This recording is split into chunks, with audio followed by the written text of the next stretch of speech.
तुमच्या computer skills upgrade करायच्या आहे? दिशा कम्प्युटर इन्स्टिट्यूट घेऊन आले आहेत महा डिस्काउंट ऑफर. आता कोणताही कोर्स करा फक्त 1800 रुपयांमध्ये. भारतरत्न परमपूज्य डॉक्टर बाबासाहेब आंबेडकर यांना संविधान करते असं आपण म्हणतो सगळेजण, आणि आज त्यांची 135वी जयंती. योगायोग असं आहे की वंदनीय हिंदू हृदय सम्राट शिवसेना प्रमुख बाळासाहेब ठाकरे यांचा सुद्धा जन्मशताब्दी महोत्सव सुरू आहे. हे म्हणजे जसं बाबासाहेब नसते तर काय असा प्रश्न मनाला विचारा, जसं आम्ही म्हणतो की बाळासाहेब नसते तर काय, तसाच हा प्रश्न आहे. बाबासाहेब नसते तर संविधान पूर्ण झालं असतं का? संविधान समितीमध्ये अनेक जण होते, समर्पित भावनेनं ते संविधान पूर्ण करण्याचं काम बाबासाहेबांनी केलं. एका या हिंदुस्थानातील एका मुलाला त्याच्या जातीवरून शाळेमध्ये प्रवेश न देणारी आमचा हिंदुस्थान, त्याच मुलानं या देशाचं संविधान घ्यावं, ह्या साधा योगायोग नाही बरं का, मोठी घटना आहे. आणि ती घटना ज्यांनी लिहिली ते वंदनीय म्हणू शकतो.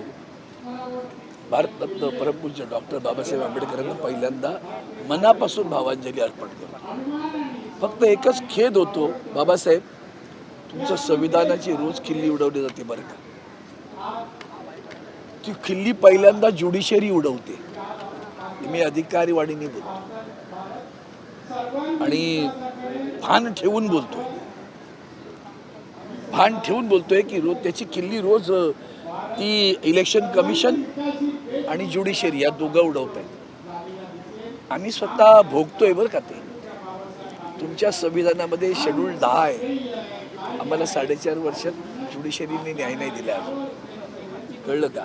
आणि म्हणून आम्हाला असं वाटत होतं, आम्ही लोकसभेची निवडणूक जेव्हा लढवलो, राज्यकर्ते ज्या वंचितांसाठी आपण लढलात, त्या जातीच्या भिंती अशा काही दणकट उभ्या करून ठेवल्यात त्यांनी आता की एकमेकाच्या विरुद्ध जातीमध्ये वाद. आपला महाराष्ट्र तर त्याला इतका रसाताला नेलाय की त्याच्या जातीचे वाद सुरू करून टाकले.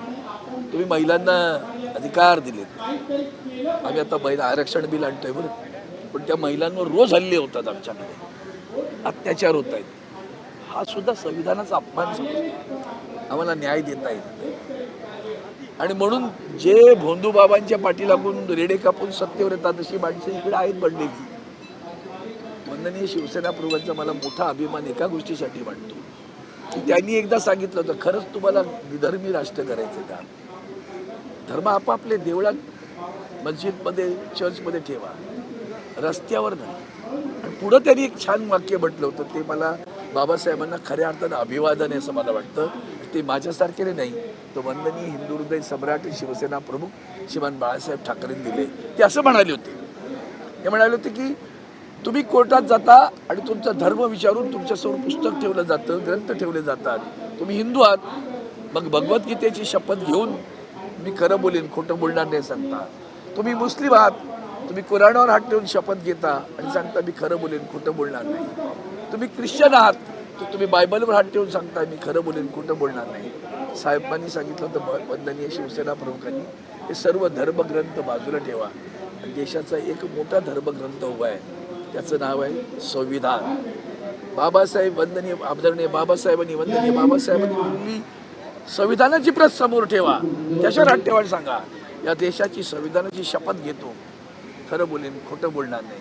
ही शपथ पहिल्यांदा ज्युडिशरीला घ्यायला लागला असं मला वाटतं. इलेक्शन कमिशनला घ्यायला सांगा.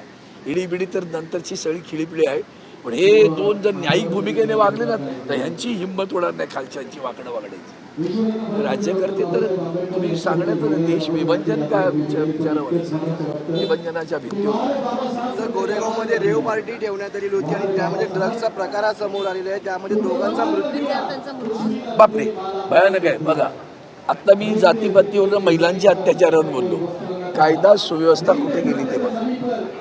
तुम्ही काही करा, बलात्कार करा, तुम्ही भ्रष्टाचार करा, तुम्ही काय अनाचार करा, आमच्या पक्षात या, तुम्हाला संरक्षण ते आता इथे आलेत त्यांचे.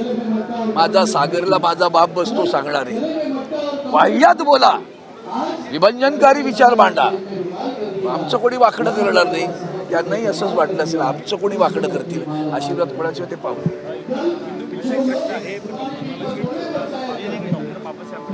हिंदू बिलचं काम अजूनही झालं नाहीये.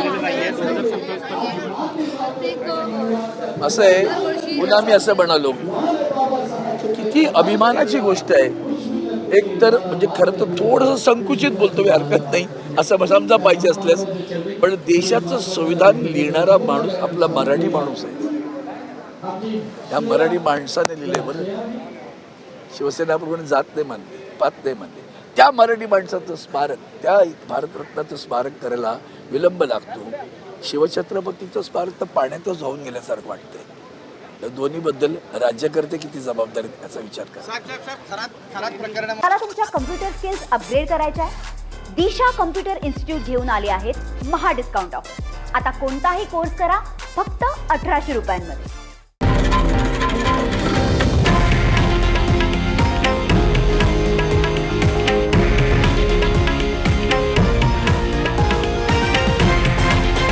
हे आहे देशातील नंबर 1 न्यूज नेटवर्क आणि आपण पाहत आहात TV9 मराठी, एकमेव.